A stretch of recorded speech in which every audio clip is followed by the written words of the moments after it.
আজকের দিনটা আমার কাছে অনেক স্পেশাল। সেই সঙ্গে সঙ্গে আজকের দিনে আমার সঙ্গে অনেক খারাপও ঘটে। আর আজকে হলো আমার বার্থডে 3rd ডিসেম্বর। তো তার জন্য আজকের দিনের আমি এই ভিডিওটা শ্যুট করছি, জানি না কি হবে। তো সকাল থেকে রাত পর্যন্ত আমার সঙ্গে কী কী ঘটে সেটার জন্য আমি ভিডিও করছি, তোমাদের সঙ্গে শেয়ার করব। আজকে জাস্ট ফার্স্ট টাইম আমি আমার বার্থডে ভ্লগ বানাচ্ছি। তো চলো শুরু করা যাক। তো প্রথমেই আমি এখানে চান টান করে এসে ঠাকুর ঘরে প্রণাম করব। আমি ঠাকুরের ঘরে ঢুকবো না, তো আমি এখানে বাইরে থেকেই প্রণাম করে নিচ্ছি। এরপরেই বাড়ির গুরুজনদের সবাইকে আমি প্রণাম করে নিয়েছিলাম। আর জানো তো, বার্থডের দিন যদি বাবা মা কাছে থাকে না, আরও বেশি অনেক ভালো লাগে, আর কিছুই দরকার লাগে না। তা কার কার এরকম মনে হয় কমেন্ট করে জানিও। আর বার্থডে দিন রান্না করতে হচ্ছে, অ্যাকচুয়ালি এটা অনেক বেশি খারাপ লাগে আমার বার্থডে দিন কাজ করতে। তো রান্না হয়েছিল, মাটন হয়েছিল, আরও অনেকগুলো সবজি হয়েছিল।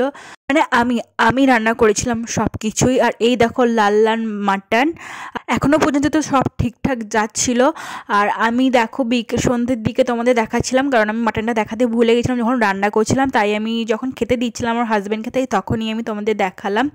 আর এই যে মিন্ত্রা থেকে এই পার্সেলটা সকালবেলায় এসেছিলো, হাজব্যান্ড গিফট দিয়েছিল।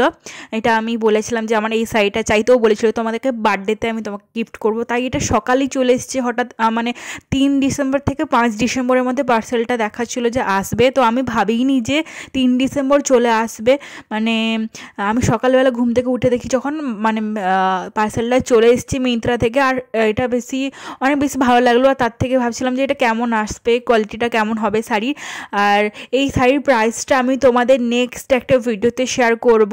আর শাড়িটা কিন্তু মোটামুটি সুন্দর লাগছিল। আর আমার মনে হয় যে যতটা টাকা নিয়েছে এই শাড়িটার, ততটা মানে দাম অনুযায়ী শাড়ির কোয়ালিটি কিন্তু মোটামুটি এসছে, ততটাও ভালো আসেনি। অতটা আমি এরকম মানে মিন্ত্রা থেকে এক্সপেক্ট করতে পারিনি যে এরকম আসবে আর কি। বাই দ্য ওয়ে, এই শাড়ির যে সিকোয়েন্স ওয়ার্কটা আমার অনেক বেশি ভালো লেগেছে, সব থেকে এই পার্টটাই আমার বেশি ভালো লেগেছে। আর এটা কিন্তু নেট ফ্যাব্রিক, আর এর কালারটা আমি ভেবেছিলাম পিঙ্ক, বাট এটা পিঙ্ক না, এটা একটু অন্যরকম কালার, ঠিক আছে, পেঁয়াজের যে কালারটা হয় ওই রকমই কালারটা। আর আমি আজকে এই ড্রেসটা পরেছিলাম। তোমাদের আমি গেট রেডি উইথ এটা শেয়ার করছি যে আমি কীভাবে রেডি হয়েছি। তো তোমরা দেখলেই যে আমি ব্ল্যাক কালার ড্রেসটা পরেছি। আর আমার নিভিয়ার এই যে বডি স্প্রেটা ছাড়া আমার দিন চলেই না। আমি প্রত্যেক দিন সকালবেলা চান করার পর আমি নিভিয়ার এই বডি স্প্রেটা মানে ইউজ করি। আর আজকে আমি পুরো গায়ে বডি স্প্রেটা অ্যাপ্লাই করে নিয়েছি। মানে জাস্ট আমি এরকম মানে হয় যে বডি স্প্রেকে এইভাবে পুরো সারা গায়ে পারফিউমের মতো ইউজ করি। আমার না পারফিউম ভালো লাগে না, বডি স্প্রেটা খুবই বেশি ভালো লাগে, তাই আমি বডি স্প্রেই অ্যাপ্লাই করি। আর বার্থডে বলে কথা, একটু মানে একটু টাচ আপ না করলে চলে। আমি ভাবছিলাম আজকে পুরো একটা খুব সুন্দর একটা মেকআপ লুক ক্রিয়েট করবো, বাট আমার খারাপ মানে ভালো লাগছিল না, যে ভাবছিলাম যে কেমন কি হবে না হবে। তাই আমি মেকআপ করিনি, অল্প একটুখানি এই স্ট্রোব ক্রিমটা ইউজ করেছি, ম্যাগের স্ট্রোব ক্রিমটা।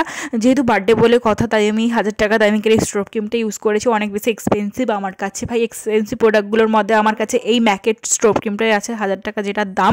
এরপরে আমি একটুখানি ব্লাশ অ্যাপ্লাই করে ভালোভাবে এটা হাতে সাজিয়ে ব্লেন্ড করে নিয়েছি, কারণ ব্লাশ ছাড়া আমার চলেই না। কোথাও গেলে ব্লাশ, লিপস্টিক এবং মাস্কারা, এই তিনটা একদম মাস্ট বি, কারণ এইটা ছাড়া আমার একটুকুও কোথাও যেতে ভালো লাগে। এটা আমার মানে ফেভারিট একদম। আর এটা মেবলিনের ছোট্ট একটা মিনি লিপস্টিক, যেটা আমি মানে যখন অনেকগুলো প্রোডাক্ট কিনেছিলাম এটা ফ্রি দিয়েছিল। আর এই কালারটা খুবই সুন্দর। আর এই যে মাস্কারাটাও খুবই ভালো একটা মাস্কারা, এসেন্সের অল্প টাকার মধ্যে। আর এই যে স্মার্ট ওয়াচটা কিন্তু রিসেন্টলি আমার হাজব্যান্ড কিনে দিয়েছে, অনেক দিন থেকে বলেছিলাম। আর অনেক সুন্দর কিন্তু এই স্মার্ট ওয়াচটা, এটা কিন্তু বোটের স্মার্ট ওয়াচটা। কালারটা কেমন লাগছে অবশ্যই কমেন্ট করে জানাতে একদমই ভুলবে না। আর হেয়ারস্টাইলটা নিয়ে আমি সবসময় চিন্তা থাকি যে কী হেয়ারস্টাইল করব। তো হেয়ারস্টাইল আমি জাস্ট পনিটেল বেঁধেছিলাম। আর এই দেখো একটুখানি ঠান্ডা ছিল, তার জন্য আমি এখানে জ্যাকেটটা ওয়্যার করেছি। আর এই জ্যাকেটটা কিন্তু অনেক বেশি ভাইরাল হয়েছিল সাইনাস গিলে, তাই আমি এটা মিশো থেকেই পারচেস করে নিয়েছি। এটা অনেক বেশি ভাইরাল হয়েছিল আর আমার এটা অনেক বেশি পছন্দ হয়েছিল, তার জন্য আমি এটা কিন্তু মিশো থেকে একদম বেশি দেরি না করেই পারচেস করে নিয়ে নিয়েছি। আর এই দেখো পেছনে দেখো ইউনিকর্নটা খুব সুন্দর, তাই না? তাই আমি তোমাদের সঙ্গে একটু শেয়ার করে দিলাম। আর একটু রেডি হচ্ছে, একটু স্টাইল না মারলে চলে। দেখো একটু আমি হিরোইনের মতো একটু স্টাইল মেরে নিলাম। কেমন লাগছে কমেন্ট করতে একদমই জানাতে ভুলবে না। আর আমি এই স্যান্ডেলটা মানে দেখিয়েছিলাম, বাট ক্যারি করিনি, অন্য স্যান্ডেল ক্যারি করেছি। আর এই দেখো আমাকে হঠাৎ করে সারপ্রাইজ দিয়েছে। মানে এরকম সারপ্রাইজ আমি পাবো কখনোই ভাবতে পারিনি। ও আমাকে বললো যে তোমার আজকে বার্থডে, তো তাই তুমি যা ইচ্ছা নিতে পারো। তো আমাকে ব্লু স্টোনে নিয়ে গেছিলো, কারণ আমার ব্লু স্টোন থেকে অনেক দিন থেকে ইচ্ছে ছিল যে কোনো একটা কিছু কিনবোই, কারণ যেহেতু ফেসবুক খুললেই যখনই দেখি খালি ব্লু স্টোনেরই সিলভারেরই অ্যাড দেখায় গোল্ডের। তো আমার অনেক বেশি পছন্দ হয়েছিল, তাই আমি হাজব্যান্ডকে অনেকবার বলেছিলাম যে আমার এটা চাই, ওটা চাই, ওটা চাই। তো তাই আমাকে আজকে মানে ব্লুস্টোনে নিয়ে গেল। আর এখানে আমাদের দুর্গাপুরে শোরুম খুলেছিল সিটি সেন্টারে, অলমোস্ট 1 ইয়ার হয়ে গেছে।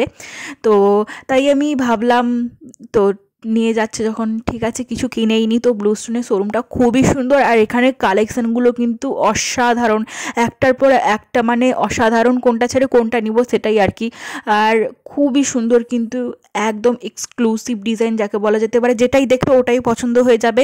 আর এখানে কিন্তু ইয়াররিংসের স্টার্টিং কিন্তু 10, মানে বলতে পারো 5000 থেকেই আছে। ছোট বাচ্চাদের খুবই সুন্দর সুন্দর ইয়াররিংসগুলো, টপগুলো খুবই সুন্দর সুন্দর, আমার বেশ ভালো লেগেছে। এখানে 18 ক্যারেট 22 ক্যারেট তোমরা গোল্ড পেয়ে যাবে, খুবই সুন্দর সুন্দর। আর ফিঙ্গারিংসের ডিজাইনগুলো কিন্তু খুবই সুন্দর, আমি তোমাদের দেখাতে পারিনি। তোমরা যদি এই ভিডিওটাতে অনেক অনেক বেশি ভালোবাসা দাও তাহলে কিন্তু আমি নেক্সট একটা ভিডিও ফিঙ্গারিংয়েরই শেয়ার করবো, ফিঙ্গারিংসগুলো ব্লুস্টোনের। আর এখানে আমার বার্থডে সেলিব্রেট করা হচ্ছিলো, আমি জাস্ট ভাবতেই পারিনি যে ব্লুস্টোন থেকে আমার বার্থডে সেলিব্রেট করবে। দেখো এখানে কেক আনা হয়েছিল, এত বড় একটা কেক। তো মানে জিজ্ঞেস করেছিল যে কোন ওকেশনের জন্য পারচেস করা হচ্ছে। তো আমার হাজব্যান্ড বলে যে আমার ওয়াইফের বার্থডে আছে, তো তার জন্য এখানে ওকে আজকেই গিফট দেবো, তার জন্যই। কারণ আমার ফিঙ্গারিং নেওয়ার ইচ্ছে ছিল, বাট ফিঙ্গারিংটা আমার ফিঙ্গারের সাইজে ছিল না, বলছিল তাহলে একটু ওয়েট করতে হবে। তো আমার হাজব্যান্ড বললো যে না, মানে আজকেই কিনতে হবে কারণ ওর বার্থডে আছে। তো তার জন্য আমি ওই ইয়াররিংটা কিনেছি। আর ইয়াররিংটা তোমাদের ভালো করে দেখিয়ে দেবো এবং সেই সঙ্গে প্রাইস এবং কত গ্রামের আছে সেটাও তোমাদের সঙ্গে নেক্সট ভিডিওতে শেয়ার করবো। ইয়াররিংয়ের সঙ্গে সঙ্গে আমি শাড়িটাও পরে এবং প্রাইসটা তোমাদের সঙ্গে শেয়ার করে দিব। আর এরপর আমরা ওইখান থেকে বেরিয়ে, ব্লুস্টোন থেকে বেরিয়ে এখানে রোজ নিচ্ছিলাম, কারণ আমার ভিডিও বানানোর জন্য রোজ লাগতো।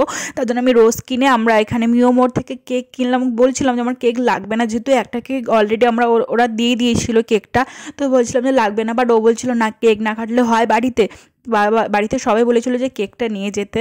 তো এখানে দেখো এই কেকটা এনেছে, কেকটা অনেক বেশি টেস্টি ছিল, আমি জাস্ট ভাবতে পারিনি এতটা টেস্টি হবে। আর এই যে এবার কেক কাটার পর্ব, ভিডিওটা ভালো লাগলে অবশ্যই এটাকে সাবস্ক্রাইব করে দিও এবং বেশি বেশি করে শেয়ার করে দিও।